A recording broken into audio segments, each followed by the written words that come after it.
Miriam's life flowed to an end in this week's Torah portion, Chukat, and her death marked an important turning point in our story. You see, Miriam was the keeper of the wells for the Israelites in the desert. Indeed, Miriam and water were forever linked. From watching over her brother Moses in the basket as he flowed down the Nile River, to celebrating on the shores of the sea after the Israelites crossed to freedom, her life was intertwined with water. After her passing, the nourishing wells ran dry, leaving the wandering Israelites desperate in the desert. They longed for water and for comfort. They complained to Moses and Aaron, "Why did you bring us out of Egypt just to die of thirst in the desert?" Moses and Aaron, who were also tired, thirsty, and grieving the loss of their sister, fell on their faces in desperation and in prayer. In response to their prayer, God told Moses to speak to a rock, which, once spoken to, would spill enough water for the Israelite people and their animals to drink.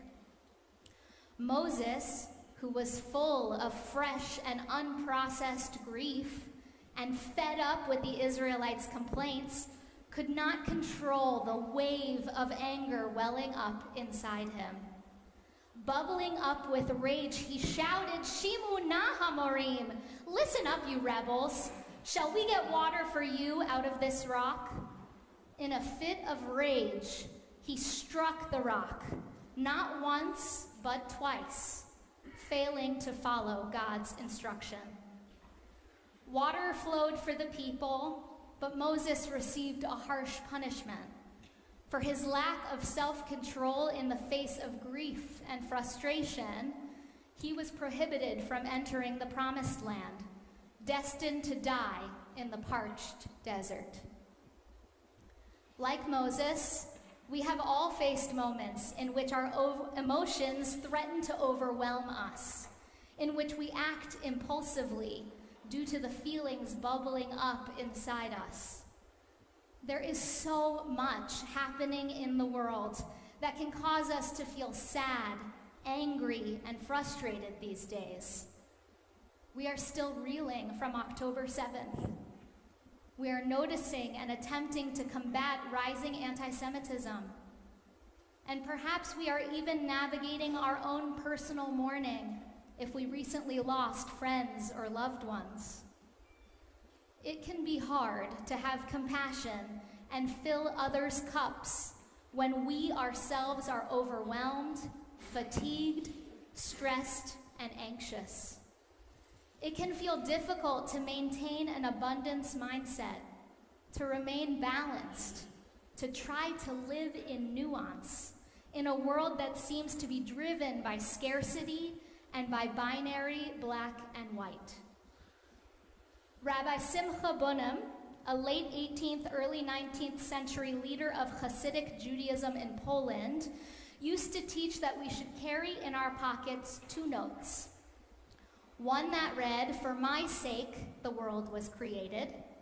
The other, "I am but dust and ashes." Throughout our lives, we exist on a broad continuum, somewhere between these two extremes. In moments when we feel meek and are in need of a reminder of our strength and wisdom, we can reach for the note that reminds us of our power, that the world was created in order for us to share our gifts and live out our purpose. And in moments of enlarged ego or narcissism, we can reach for the note that reminds us of our humility and humanity, our eventual return to dust. The idea is that by reaching for whichever note we currently need, we begin to restore our own balance on the spectrum. Despite the fragility of life and the seemingly insurmountable difficulties and complexities of the world, we know we must find a way to continue marching forward towards a promised land. So how do we find balance on that journey? The Hebrew word for balance is izun, the root of which is related to the word ozen, meaning ear. In times of grief and anger, it is easy to strike out at the world around us, like Moses striking the rock.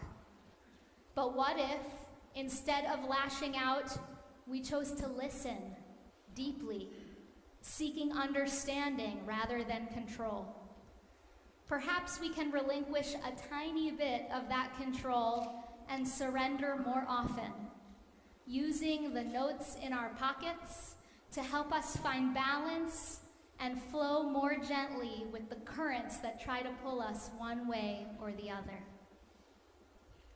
My prayer is that we honor the difficulty of living as human beings in this broken world, while also replenishing our own cups and finding the strength to serve as deep wells of understanding, compassion, and light to those who walk the path with us.